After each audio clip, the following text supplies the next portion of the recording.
Soy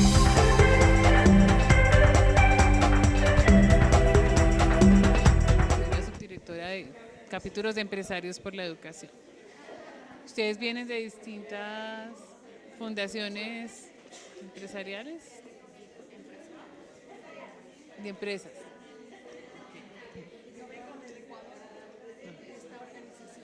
Ah, qué bien. Si quieren nos presentamos rápido. Ustedes tienen un micrófono por ahí. No, solo para que sepamos, no, hombre.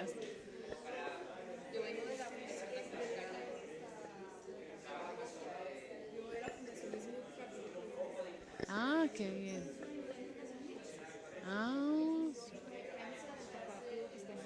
Ah, muy bien. Bueno, bueno,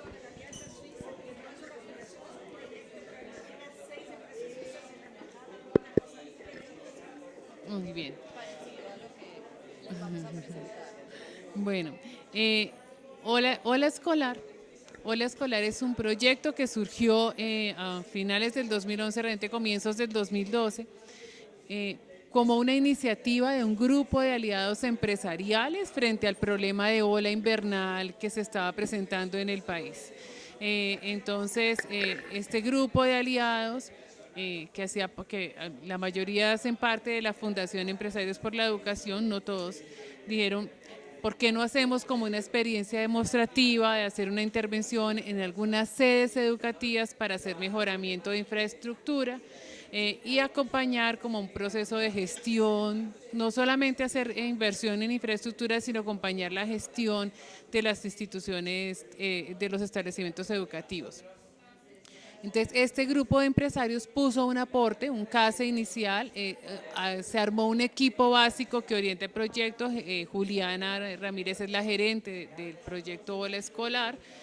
Inicialmente arrancamos con mucha fuerza en infraestructura y con mucha debilidad en gestión, porque el problema era tan grande que era como poder responder a eso. En 11 sedes educativas de 4 departamentos del país arrancó el proyecto, con aportes desde el sector empresarial. O sea, al comienzo eran solo los recursos de los aliados, 6 aliados que estuvieron apoyando este proceso y un equipo muy pequeño base que lo inició.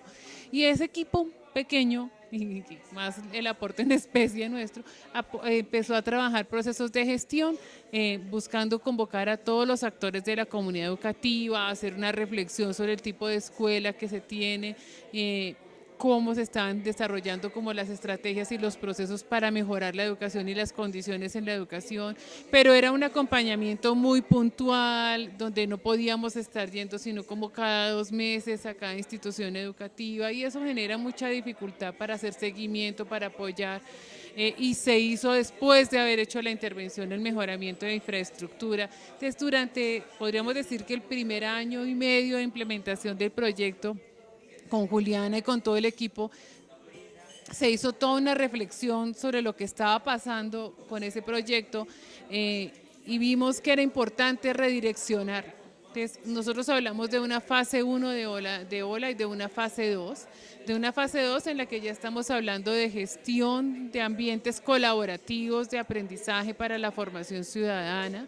Una fase en la que estamos planteando que el proyecto tiene que desde el inicio arrancar en el marco de procesos participativos y de concertación con las comunidades. Sí, en la primera fase se hizo concertación con el Ministerio de Educación, con las secretarías de educación para la selección de las instituciones y con los rectores y los directivos docentes, pero no fue un proceso de acompañamiento y de co-construcción con ellos desde que arrancamos. Entonces, en este momento decimos, el foco tiene que estar ahí, tiene que haber una mirada y el mejoramiento físico, porque no estamos hablando de construcción o de reconstrucción, el mejoramiento de la infraestructura.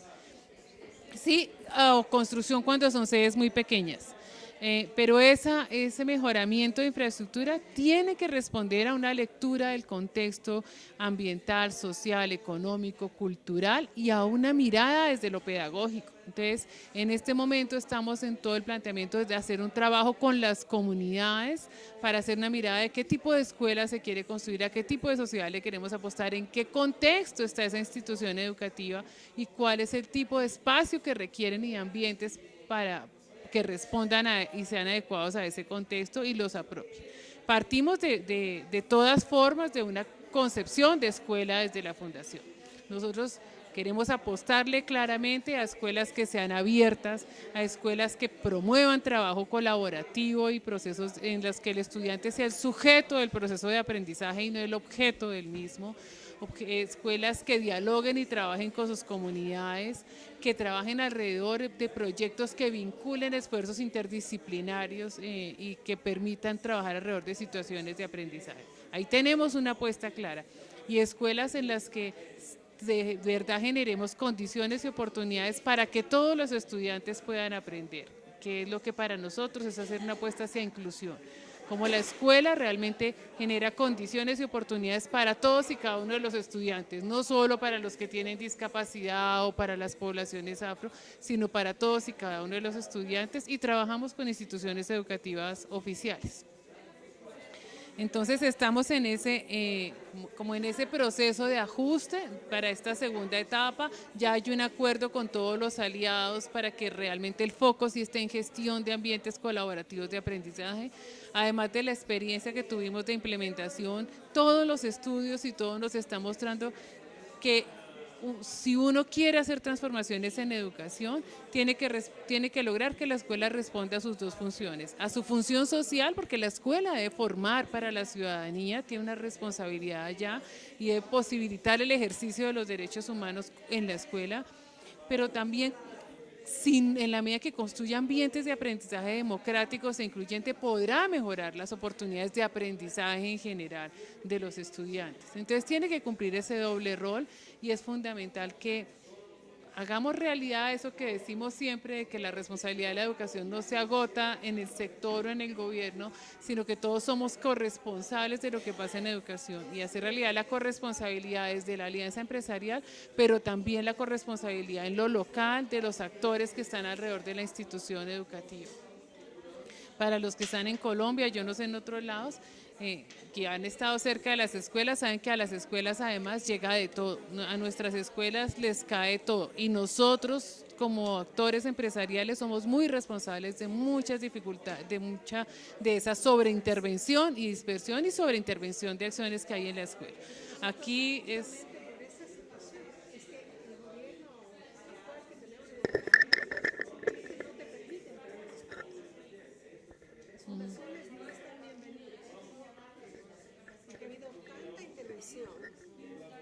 Ha habido tanta intervención por parte de un sinnúmero de fundaciones que cada una tiene una idea más brillante supuestamente que la otra. Las profesoras no saben a quién escucharle, no se regula el sistema. Entonces esto ha obligado, digamos, de alguna manera a tomar control sobre la situación y el gobierno decir, bueno, se acabó, aquí no entra nadie. Y a menos que estén en la línea, que es una sola línea, que es mejorar el tema de lectoescritura. Entonces nosotros estamos en esa línea, haciendo un programa de apoyo pedagógico solamente enmarcado exactamente en la misma línea del gobierno. Aquí lo que nosotros hacemos es que no llegamos a la escuela sin haber concertado con las secretarías de educación. ¿Sí? Entonces, aunque no sea una línea, porque aquí en Colombia sí la gente llega a las escuelas como quiera, ¿sí? Aunque eso no esté, nosotros como principio, la fundación como principio lo tiene y este proyecto está allí, no hace ningún desarrollo en la institución educativa que no haya sido previamente concertado con el Ministerio de Educación y con las secretarías de educación. Y por supuesto después con los actores de esa institución educativa, porque no es una imposición.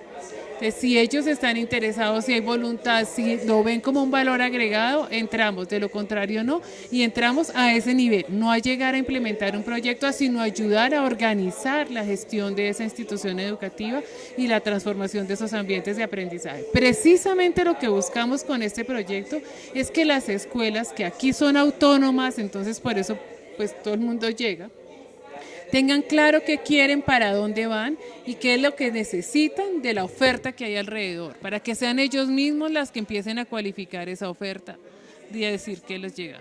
Son públicas, son públicas. Nosotros no estamos haciendo intervención en privados aún, porque pues nosotros tenemos en el país muchas escuelas privadas en unas condiciones, privadas de todo, yo digo, esas sí, privadas de todo, pero en este momento estamos en públicas, iniciamos con recursos, solo con recursos del sector privado, pero ya a medida que va avanzando el proyecto, las secretarías ven en esto una bondad, le ven, entonces muchas secretarías están haciendo, estamos mezclando recursos públicos y privados para hacer este proceso en varias secretarías, entonces ya no son solamente privados. ¿Cómo contabilizan esos recursos públicos? ¿Cómo así? ¿Cómo se contabiliza? Es decir, Dimos cuentas. es decir, el público dice yo aporto con qué. ¿Cómo contabilizan eso? Ahí hemos tenido dos tipos de aporte. Digamos, el año pasado, digamos, la inversión de dinero que nosotros manejábamos era solamente privado y lo que hacíamos con el público era hacer ciertos acuerdos y ciertos, digamos, como pactos de trabajo. Entonces, para nosotros había una intervención general en la institución, tanto en infraestructura como en la parte de acompañamiento, y la secretaría, no sé, decía, listo, yo me encargo de la jardinería, pero él aparte, o sea, un trabajo conjunto, juntos pero no revueltos. En este momento, ya empezando la segunda fase, hay secretarías que ya dicen, no, yo quiero aportarle unos recursos económicos, tienen una destinación muy específica con actividades específicas, de todas formas todo el dinero se maneja en una fiducia, toda la bolsa de privados está en una cuenta especial y para los públicos se empiezan a crear pequeñas bolsas con su destinación específica, o sea el público tiene que decir yo voy para esta actividad con tanta plata y nosotros rendimos cuentas sobre esa actividad y sobre ese monto de dinero. Pero sigue trabajando la opción de que de pronto el público dice, bueno, yo hago los patios de recreo y los vamos trabajando al tiempo, pero cada uno maneja y administra su proyecto. Entonces se pueden implementar las dos modalidades. Y en términos generales, digamos, nos fue bien. Digamos que el gobierno local al ver que hay un avance en esa obra del privado, porque además cuando uno llega también lo primero que te dicen es, siempre me han prometido muchas cosas y nunca me han cumplido. También ha sido como un motor para incentivar a que el público cumpla con su promesa y la cumpla en un buen tiempo de desarrollo. Entonces hemos logrado inaugurar las instituciones, digamos, con todas las obras terminadas, aún con el aporte de los públicos. Creo que también es importante aclarar que era lo que tenía Juliana, creo que es bueno contarles, que no solamente hacemos como una rendición de cuentas de los recursos públicos, que eso es pues eso es evidente que hay que hacerlo, sino que también se hace una rendición de cuentas de los aportes de los privados, transparente y pública. Exacto. Para todos. Para el proyecto se creó una herramienta web, viene acompañado de una página, y hay una página web y hay una página en Facebook, donde nosotros, bueno, no ha cargado muy bien, pero la idea era que cada proyecto se colgara previo al inicio de todo el proceso de la obra, y se implementó una estrategia como de donaciones para el público en general. La estrategia ha sido como difícil que arranque el tema de la donación web, sobre todo porque solo se puede hacer una donación web, no hay otra forma de pago, pues ha sido como bien complicada, a la gente le gusta como recibir esa información de primera mano y después de recibirla sí dice, bueno, está bien, voy a donar. Pero sí ha gustado y ha pegado mucho el tema que se haga todo un seguimiento del desarrollo del proyecto. Entonces se hace un seguimiento a la obra, muy gráfico, o sea, se toman fotos semanales del avance de la obra y se van colgando para que se vayan mostrando los cambios. Y además, que no está bien cargado también, pero hay una cronología como del proyecto que va mostrando cómo ha sido el desarrollo, los hitos más importantes, qué ha pasado en cada uno de esos hitos, y así se ha informado a la comunidad. Y en la página de Facebook vamos contando como unas noticias importantes, tanto de cada proyecto, del proyecto en general, de qué aliados hemos ido encontrando, de, por ejemplo, las personas que nos apoyan en el desarrollo de obra en campo. En estos momentos, ¿dónde se están realizando proyectos? Mira, acabamos de terminar 11 proyectos. Tenemos uno en Chocó, en Quibdó, se terminó el año, iniciando este año. Tenemos 4 en Antioquia, que son 3 en el municipio de Girardota y 1 en el municipio de Venecia. Ese lo trabajamos con un aliado antioqueño. Trabajamos en Atlántico, en Santa Lucía, y tenemos 2 en el Valle del Cauca que acabamos de inaugurar. Ya para el otro año la idea es continuar fortaleciéndonos en estos departamentos. Como siempre queremos mantener la posibilidad de atender cierta cantidad de instituciones, no muchas al año, pero como lograr un efecto y un impacto mucho más local. No repartirnos pues en una por aquí y una por allá, sino tratar de seguir fortaleciendo los municipios y departamentos donde ya iniciamos el trabajo. ¿Es durante cuánto tiempo mientras dejan capacidad instalada en las comunidades? En este momento estamos planteando yo no te diría que dejamos capacidad instalada, te diría que dejamos condiciones para hacer la transformación, y eso sienta unas buenas bases en términos de capacidad en las instituciones, pero por ahora está contemplado 1 año. Si tú me preguntas, yo pensaría que nosotros queremos que lo ideal es poder hacer el acompañamiento de 2 a 3 años por institución educativa. Pero pues ahí dependemos mucho realmente de recursos, y yo vuelvo y les digo, que además yo ya se lo digo de frente a todos los aliados, que todo esto es maravilloso, pero la gente, incluido el sector público, pone recursos muy fácil para temas de infraestructura y con mucha dificultad para procesos de gestión, porque los resultados en términos de gestión son de mucho más largo plazo, y aunque todos consideramos que eso es una prioridad, seguimos pensando en tener resultados de corto plazo. Entonces ahí hay un esfuerzo enorme, y para nosotros que los aliados estén hoy convencidos de que hay que hacer una apuesta a gestión con los que arrancamos el proyecto ya es una ganancia enorme. Ya tener todos los aliados de Ola convencidos de esto ya es una ganancia enorme. Ahí vamos a ir en el camino mirando, ojalá logremos tenerlo, pues yo creo que un trabajo sólido, con un acompañamiento muy fuerte, con equipos presenciales, que es como lo tenemos pensado en región, durante 1 año es un buen avance. Si lo logramos más tiempo, mejor. Lo que sí hemos logrado durante esta fase 1 es como identificar otros actores que están trabajando en las instituciones y hacer una buena socialización con ellos del proceso que se ha vivido y como lo que se espera a futuro. Entonces aprovechar, hay otros procesos, digamos, esto no es un proceso de formación como tal, digamos el que tenemos pensado de uno va y hay X clases y hay cartillas, no, es un acompañamiento. Hay otros que sí están haciendo otros procesos que duran mucho más tiempo, y la idea es aprovechar que esos que están ahí puedan continuar y puedan observar cómo ha ido evolucionando las instituciones y cómo de pronto el proceso sí logra afectarlos y se evidencia en esos procesos que ellos estén armando. Entonces para nosotros sí es muy importante la articulación con esos otros aliados, no solo los que aportan y trabajan con nosotros directamente en aula escolar, sino otros que estén trabajando en la institución educativa. Pues han hablado un poquito de la gestión educativa, y con eso que hablas de los aliados pues van como elementos, pero quisiera que detallaran un poco más eso de la gestión educativa, porque lo de los entornos y la infraestructura pues está allí ya muy evidente, pero me queda más la pregunta como en esa línea. El tema de gestión de ambientes colaborativos, el foco está precisamente en la gestión educativa, y el esfuerzo cuando lo estamos poniendo en diálogo, los espacios físicos y las interacciones, es porque el primer ejercicio que queremos hacer con la institución es con su comunidad mirar cuál es el horizonte, o sea, cuál es el tipo de escuela que quieren construir y cuál es el tipo de estudiante que quieren formar, cuál es esa mirada y cómo la escuela se organiza para responder a esa mirada. Y cuando les decimos que tenemos una concepción de una escuela abierta, incluyente, que genere espacios de trabajo colaborativo y participativa, es parte del ejercicio de reflexión y acompañamiento que hay que hacer alrededor de la gestión. Porque lo que hemos encontrado es que las escuelas asumen un rol totalmente instrumental, pero no se están pensando, se nos olvidó que la escuela está hecha para generar condiciones y oportunidades para que todos los estudiantes aprendan. Y terminamos haciendo un montón de tareas instrumentales y cada maestro aislado. Entonces en la gestión queremos generar como resultados de proyecto varias cosas, y eso tiene todo un proceso de acompañamiento, pero varias cosas queremos tener.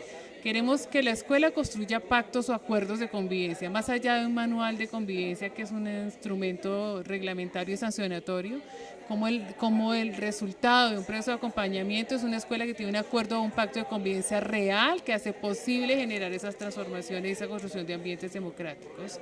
Queremos generar equipos de trabajo interdisciplinarios. La ley de convivencia en Colombia establece la conformación de unos comités de convivencia, pero no queremos que eso se quede en otra cosa más que se estructura para cumplir con un mandato, sino que eso tenga sentido y realidad, y que alrededor de esos espacios se genere un trabajo interdisciplinario donde participen los maestros, los estudiantes, las familias y los directivos en reflexiones pedagógicas, y que sea el que esté orientando la estructuración de un proyecto pedagógico.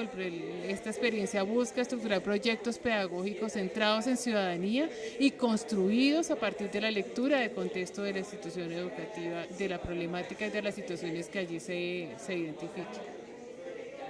Entonces sí tenemos, y obviamente el proyecto contempla todo un mecanismo de sistematización y documentación, porque arrancamos con unas orientaciones y unas herramientas que se empiezan a construir apenas ahora, pero esperamos que después de un año de implementación podamos tener unos materiales mucho más cualificados y que las escuelas puedan documentar la experiencia que se tiene ahí. Por eso hablamos de generar condiciones para eso, pero que además nosotros podamos tener una documentación y una sistematización de lo que ha sido esta experiencia y una cualificación de orientaciones que les sirvan a las secretarías, a los aliados empresariales, a quienes quieran trabajar con instituciones educativas.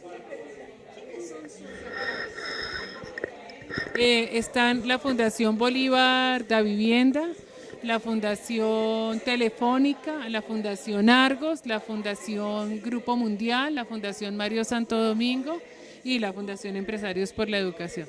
Y en algunas regiones hemos tenido aliados. Estos son gestores a nivel nacional, que fueron los que dieron los primeros recursos para trabajar. Y por ejemplo en el Valle del Cauca trabajamos los proyectos con la Fundación Caicedo González, en Antioquia trabajamos en proyectos que ya venía desarrollando Fraternidad Medellín, que es un gran, digamos, es el que ahorita estaba abanderado de la reconstrucción de instituciones educativas en Antioquia. En Atlántico ahora estamos de la mano con la Secretaría de Educación del Atlántico, y así, la idea es obviamente tener aliados que nos apoyen a nivel nacional, pero también aliados específicos en región que nos ayuden a liderar el proceso ahí. ¿Cuánto tiempo están ustedes trabajando?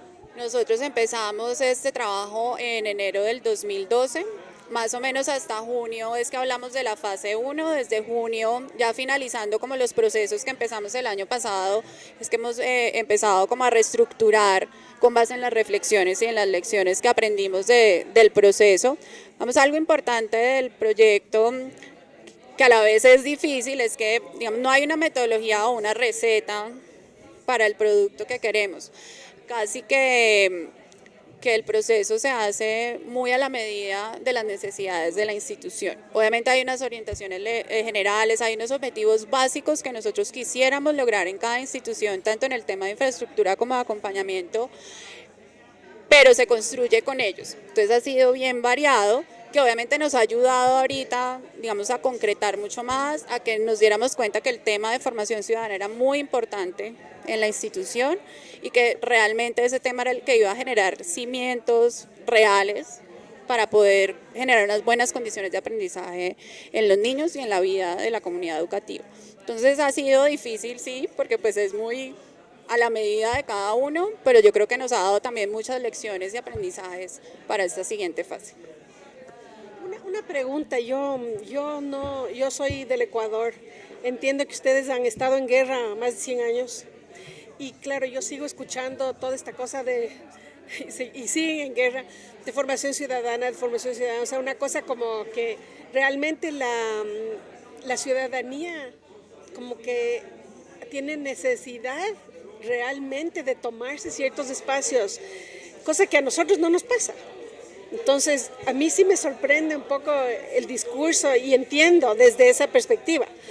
Pero una cosa que tal vez es también una necesidad de las empresas, el participar. ¿Y cómo garantizan ustedes? Nosotros tenemos una expresión que dice, nadie se baja la camioneta, que utilizó nuestro famoso presidente Bucaram, ¿se acuerdan? Uno que andaba cantando. Que era la gente que se subió a este esfuerzo, no se baja. Entonces, ¿cómo garantizan eso? ¿Cómo les comprometen? Pues es que realmente, digamos, no hay que comprometerlos, porque fue un compromiso, o sea, desde un principio fue sentarse 6 fundaciones y todos queríamos lo mismo, pues por lo menos hacer un trabajo conjunto y trabajar por un objetivo. Entonces, digamos, estos 6 aliados, digamos, no hay que pedirles que se sigan comprometiendo, más bien ha sido un trabajo como de orientar hacia, o sea, con qué nos comprometemos más. Entonces, empezamos por un tema muy fuerte de infraestructura, ahorita definitivamente todos estamos convencidos que hay que fortalecer es toda la parte de ese acompañamiento en la gestión de ambientes colaborativos de aprendizaje. Entonces, estos 6 gestores, digamos, son los que 100% siempre vamos a estar ahí, y somos los que impulsamos que otros se interesen en trabajar con nosotros, pero el compromiso de estos 6, digamos, no está en duda y no hay que como hacer un trabajo de convencimiento, no. Precisamente porque nos fue sentados todos en una mesa como, oiga, ¿por qué no o sea, si los 6 estamos como mirando hacia el mismo lado, ¿por qué no trabajamos juntos en esa mirada?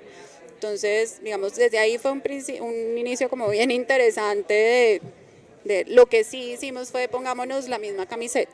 Cada uno tiene un interés particular, sí, pero en este caso quitémonos esa camiseta que tenemos de la marca de cada uno y seamos Ola Escolar. ¿Y cuánta plata más o menos tienen anualmente? ¿Qué presupuesto? En el primer año manejamos 4.500 millones de pesos entre lo que se inició y lo que finalizó.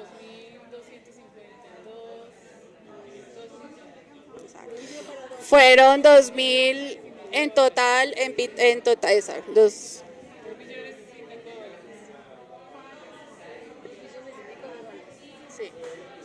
Con eso trabajamos 11 sedes educativas, más o menos las obras de infraestructura oscilan entre 300 250 millones, digamos en promedio, hay unas más altas, otras más bajas, pero más o menos ese es el estándar.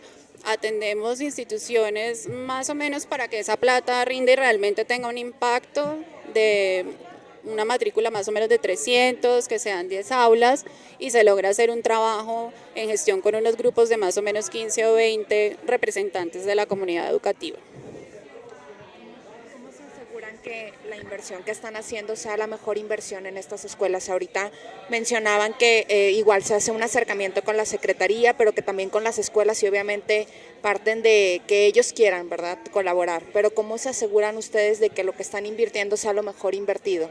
O sea, ¿tienen algunos indicadores de impacto? ¿Cómo hacen todo este proceso? Pues tanto como, pues somos bien como cuidadosos con el tema de indicadores de impacto, creemos que esto requiere un tiempo adicional.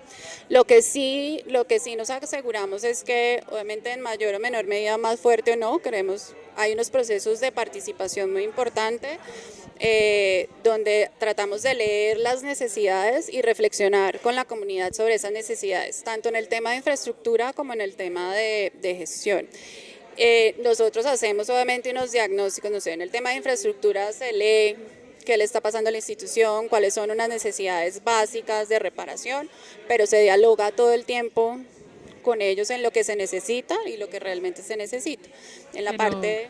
Sí, pero yo creo que ahí hay una cosa que es importante también resaltar en esto y ahí sí es el proceso de concertación también con el ministerio y con las secretarías, porque es que uno de los problemas que hay también, y vuelvo a la sobreintervención, es que si tú no lees qué está pasando, ha pasado y también a las empresas les ha pasado que llegan y hacen inversiones o a procesos en instituciones educativas y después ya eso estaba proyectado o esa escuela la iban a tumbar o eso.